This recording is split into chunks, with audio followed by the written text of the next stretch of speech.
트럼프의 관세 폭탄이 악재로 보이시나요? 오히려 달러 패권이 흔들리는 틈을 타서 리플 XRP가 웃고 있습니다. 이 중국어로 위기라는 단어는 두 글자로 이루어져 있죠. 한 개는 위험을, 또 다른 한 개는 기회를 의미한다. 이 존 F 케네디의 말인데요. 이 방금 전 트럼프 행정부가 또다시 관세 폭탄을 꺼내 들었습니다. 6개 핵심 산업에 대한 신규 관세를 검토한다라고 공표를 하면서 지금 시장은 공포에 질려가지고 출렁이고 있는 상황인데요. 하지만 여기서 중요한 점, 이 눈앞의 하락에만 집중하시면은 진짜 거대한 변화를 놓치게 되실 겁니다. 이건 단순한 무역 전쟁이 아니에요. 이 달러 패권에 균열을 내고 또 새로운 돈의 길을 여는 거대한 신호탄입니다.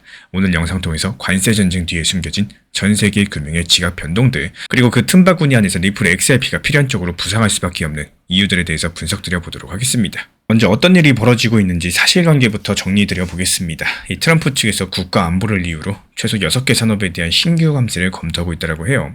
아직까지 어느 나라, 어떤 산업에 얼마의 관세를 매길지는 공개되지 않았었지만요. 딱 이 문장만으로도 관세 폭탄의 그림자가 글로벌 경제에 드리운 거죠. 불과 하루 전에 나온 이 소식에 대해서 시장은 즉각적으로 반응을 했습니다. 이 주식시장은 하락을 했고요. 암호화폐도 일제히 조정 하락세를 받았습니다.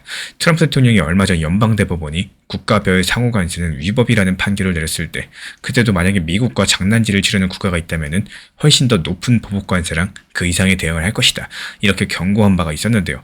이런 엄포들이 현실화되는 듯한 이 지금 상황에 대해서 전 세계가 긴장할 수밖에 없겠습니다. 근데 여기서 잠깐 생각해 볼 점이 있는데요. 미국이 관세를 검토하는 명분은 국가안보, 자국산업을 지키겠다는 논리겠죠. 하지만 이 행동이 과연 단순한 통상 압박으로만 끝날 수가 있을까요? 저는 이 질문이 상당히 중요하다고 봐요. 왜냐하면 비슷한 장면을 우리는 역사에서 여러 번 봐왔었기 때문입니다. 무역 갈등 뒤에서는 언제나 힘의 구조 변화가 일어났었죠. 1970년대 미국의 보호무역 조치들은 결국에 달러랑 근본이제 붕괴랑 새로운 통화 질서로 이어진 바가 있었고, 2018-2019년 트럼프 1기 때 벌어진 미중 관세 전쟁은 어땠을까요? 그 당시 미국과 중국 구도였었지만 결과적으로 봤을 때 미국 연준이 급격하게 금리를 인하하면서 전 세계 각국이 부양책을 내놓으면서 돈의 흐름들이 재편된 바가 있습니다. 이게 관세 뉴스였었지만 실제 시장에서는 유동성 사이클의 전환세가 일어났었다라는 겁니다. 그리고 이번에도 비슷한 맥락들이 보이죠. 미국이 또 관세를 만지작거린다는 뉴스겠지만 저는 그 배경에 글로벌 경제 구조 재편의 움직임들이 깔려 있다고 봐요. 왜 하필 지금일까요? 작년 말부터 세계 경기는 둔화 조짐을 보였었고, 미국 내부적으로 봤을 때 차기 선거를 앞둔 여러가지 정치 일정들이 돌아오고 있습니다. 트럼프 측에서는 이 대외 강경 카드를 꺼내가지고 지지층 결집시키면서 그와 동시에 협상력을 높여가지고 자국에 유리한 판을 짜고 싶겠죠. 한편 중국이나 유럽 같은 상대국 입장에서는 이 미국의 관세 압박에 가만히 있을 리가 없겠습니다. 과거랑 다른 점들은 이들과 또 새로운 무역 블록을 짠다라거나 달러 의존도를 줄이는 이런 전략으로 맞서게 될 가능성이 높다라는 건데요. 이미 중국과 러시아, 중동 국가들은 무역 결제를 달러 대신에 위안화, 또 다른 통화로 하는 비중에 대해서 늘려나가고 있습니다. 유럽도 미국 눈치를 덜 보고 독자 행보를 모색하려는 움직임들이 보여지고 있어요. 이 국제 질서가 다극화되는 흐름이다, 이렇게 볼 수가 있겠죠. 이렇게 뉴스랑 실제 움직임들 간의 괴리, 바로 이게 우리가 주목하셔야 될 부분이겠습니다. 지금 뉴스만 보면 미국이 관세 부과하고 상대국 경기 타격하고 이 정도의 1차원적인 구도가 떠오르겠지만 실제로는 훨씬 더 복잡한 장치들이 돌아가고 있다는 거. 미국의 한 수에 대응해가지고 다른 국가들이 자국 통화 수압 라인을 만들 수도 있는 거고요. 또 제3의 협력 체계를 구축할 수도 있겠습니다. 그리고 이런 2차, 3차 파급 효과들은 머지않아서 글로벌 금융시장 구조 자체를 바꿀 수도 있겠습니다. 저는 이 대목에서 XRP를 비롯한 암호화폐 인프라가 왜 중요해지는지 연결해가지고 설명을 드리고 싶은데요. 관세 갈등의 위험자산인 비트코인도 타격으로서 해석할 수 있는 거고, 실제로 그런 면들이 존재합니다. 이번 관세 검토 뉴스는 오랜만에 찾아온 전통적인 위험회피 심리를 촉발했었고요. 또 주식과 원자재, 암호화폐 자산할 것 없이 가격 조정들이 있었습니다. 디지털 금으로 불리면서 인플레이션 해지 대안으로 각광받던 비트코인이겠지만 정작 금값이 온스당 5,000달러 넘어서면서 사상 최고치 행진할 때 어땠어요? 비트코인은 힘을 쓰지 못했었다라는 거. 이 대목에서 많은 분들께서 실망감을 느끼실 수 있겠습니다. 역시 비트코인은 아직까지 안전자산은 아니구나, 이런 생각들. 맞습니다. 이게 단기적으로 비트코인은 여전히 증시랑 같은 위험자산군에 묶여 움직이고 있는 상황이고요.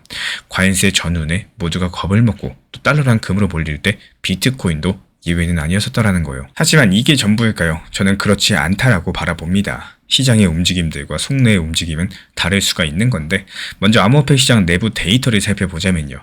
비트코인이 6만 달러 중반대로 밀릴 때 선물 시장에서는 한 가지 뚜렷한 현상들이 포착이 됐다라는 거. 바로 공매도 포지션의 급증입니다. 너무나도 당연한 얘기 같죠. 가격이 하락하니까 숏이 늘어난 거겠지 생각이 들겠지만 여기서 중요한 건 그 정도예요. 일부 주요 거래소의 펀딩비가 평소에는 양수였다가 최근에 음수로 확 뒤집힌 바가 있습니다.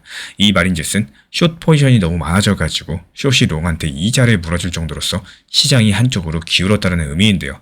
또 1월 중순에 관세 이슈로 처음 시장이 출렁일 때 이 전세계 암호화폐 파생상품 시장에서 24시간 내에 청산된 포지션이 80억 달러, 약 10조 원 정도에 달했습니다.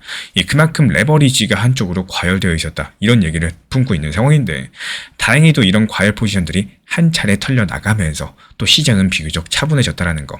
하지만 아직까지도 미결제 약정 규모는 역사적으로 높은 수준에 머물고 있고요. 숫자를 하나 들어볼까요? 현재 전 세계 크립토 선물 시장 미결제 약정 금액은 6천억 달러 수준입니다. 불과 몇 년 전까지만 해도 100억 달러 오르면 대단하다 했었는데 이제 시장 규모가 이렇게 커졌다라는 거예요. 근데 여기서 문제가 뭐냐? 이렇게 쌓인 포지션 위에서는 또 작은 충격 하나에도 연쇄 청산들이 이어질 수 있다는 점. 이 관세 같은 거시 이슈 하나가 가져온 충격파들이 시장 내부에서는 증폭돼서 튕겨나오는 구조라는 거예요. 이번 조정이 유독 급격했던 배경에서는 또 이런 레버리지 잔고가 한몫했었다. 이렇게 볼 수가 있겠습니다. 그렇다면 가격이 떨어지는 지금 이 시점, 시장 참가자들은 모두 겁에 질려가지고 손을 놓고 있기만 할까요? 여기서 재밌는 거는 투자 심리 지표에서도 드러납니다. 크립토 공포 탐욕 지수를 보면은 최근에 한 자릿수까지 떨어졌어요. 숫자 6에 0에 가까울수록 극도의 공포 상황인데 6이면 거의 바닥이죠. 하지만 또 다른 한편으로는 구글 트렌드 비트코인 검색량이 미국 기준 5년 만에 최고 수준으로 올라왔습니다. 사람들이 가격이 상승할 때마다 이렇게 급락했을 때 오히려 비트코인을 더 검색하고 있다는 뜻인데요. 이게 무슨 의미를 뜻할까요? 대중의 관심이 다시 돌아오고 있다는 뜻입니다. 가격이 한창 상승할 때는 오히려 관심이 잠잠했었는데 반값 세일이 오니까 다시 창밖으로 구경을 나오는 모습들. 저는 이런 지표들을 보면서 이번 조정이 끝이 아니고 새로운 국면의 시작일 수 있다. 이렇게 느꼈습니다. 많은 분들께서 뭔가 큰일이 벌어지고 있다는 것들을 직감하고 정보를 찾는 단계로 보여지고 있으니까요. 그리고 이제 초점을 XRP로 돌려볼까요? 관세 뉴스랑 XRP가 언뜻 연결고리가 없어 보이는데 국제결제 인프라라는 관점에서 봤을 때 그 둘은 묘하게 맞닿아 있습니다. 미국이 관세를 연발하면 어떤 일이 벌어질까요? 당장 관세를 맞은 나라는 무역에 타격을 입겠지만 더 길게 보시면 무역결제 경로의 다변화를 고민하게 된다는 거. 쉽게 말씀드려서 미국 눈치 보지 않고 거래할 방법 없을까? 이것부터 찾게 되는 거겠죠. 여기서 부상하는 게 바로 대한결제망입니다. 지금까지 국제무역은 달러랑 스위프트망이라는 관문을 통과하는 게 정석이었지만요. 미국이 관세를 매기고 금융제재까지도 활용하게 된다. 그 관문이 좁아지거나 또 막혀버릴 수 있다는 거. 그렇다면 또 다른 길이 필요하겠죠. 리플의 리플 레저 같은 경우는 바로 그 다른 길 중에 하나를 제시해 왔었습니다. 현재 RLUSD 발행량이 15억 달러가 넘어가고요. 계속해서 증가 추세를 보여주고 있어요. 어디서 이렇게 수요가 나오고 있을까요?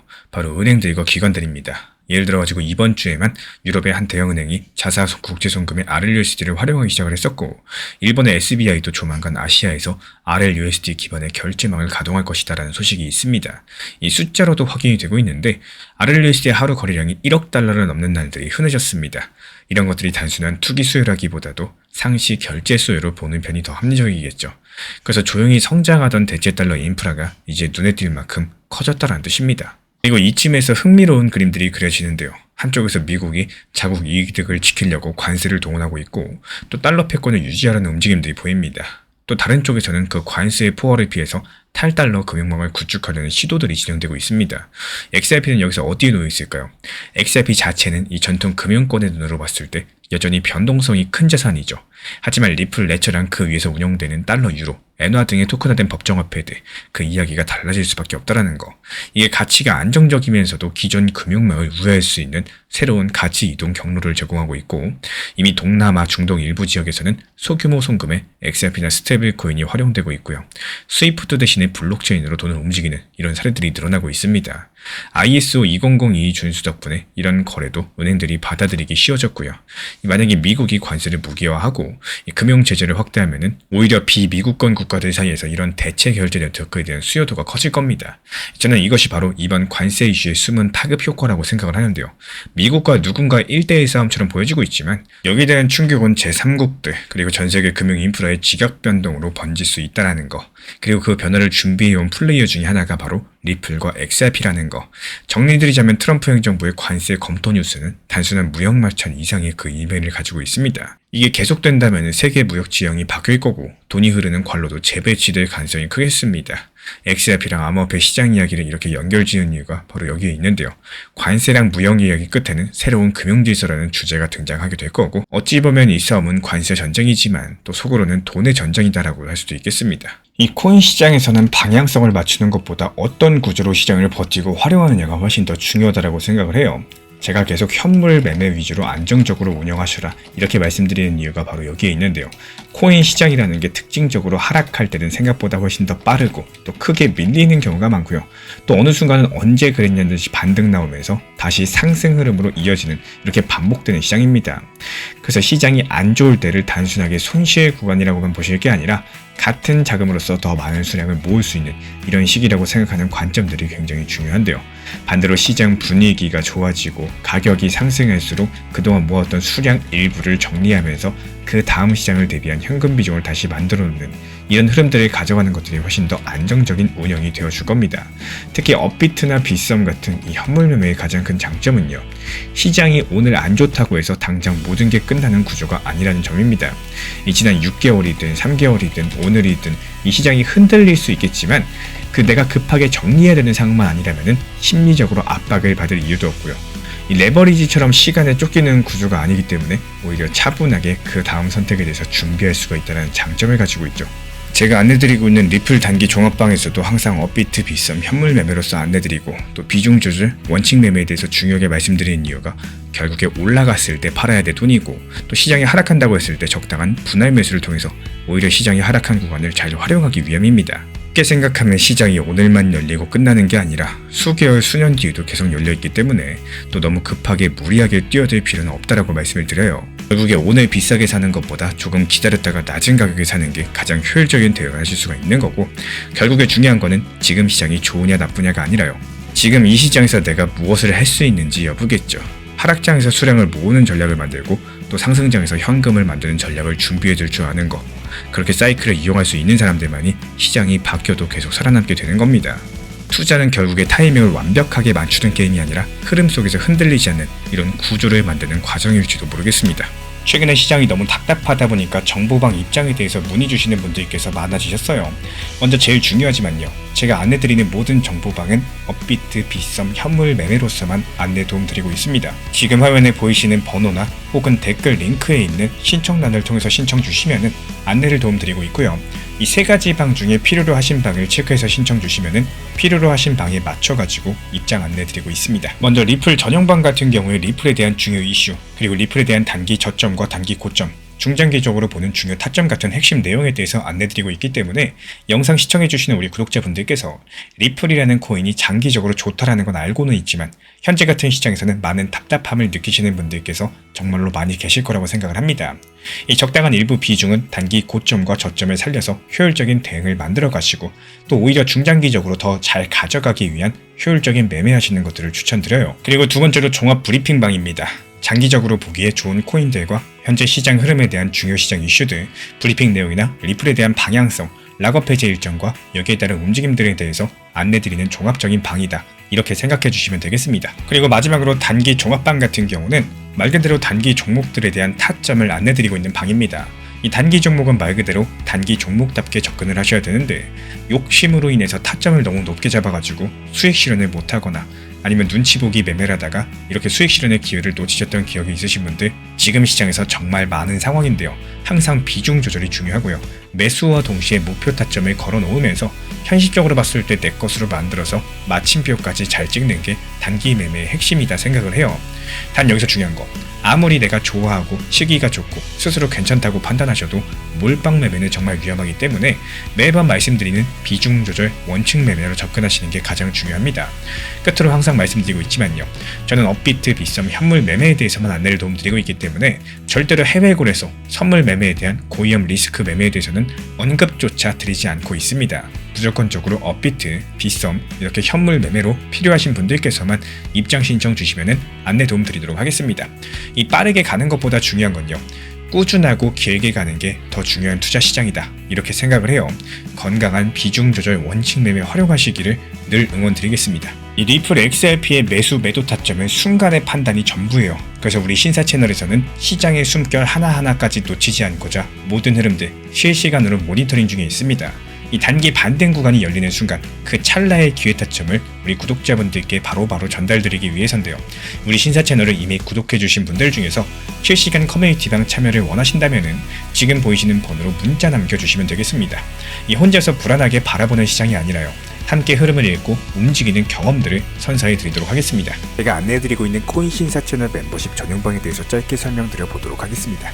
리플, 암호화폐 시장에 대한 중요한 이슈, 그리고 브리핑이나 시장의 흐름에 대한 전문적인 분석 내용 설명과 함께 차트상의 기술적 분석, 온체인 지표와 투자 심리에 대한 내용들을 같이 안내 도움 드리고 있고, 가장 중요한 투자 심리를 컨트롤하기 위해서 포트폴리오의 구성에 대한 노하우, 투자 심리 컨트롤에 대한 내용도 같이 안내 드리고 있습니다. 코인 신사 스터디 멤버십 가입하신 분들께서는 아래 번호 혹은 신청 링크 통해서 남겨주시면 제가 연락드리고 있고, 안내 설명과 함께 신사 채널 리플 전용 멤버십 방에도 입장 안내 설명드리고 있습니다.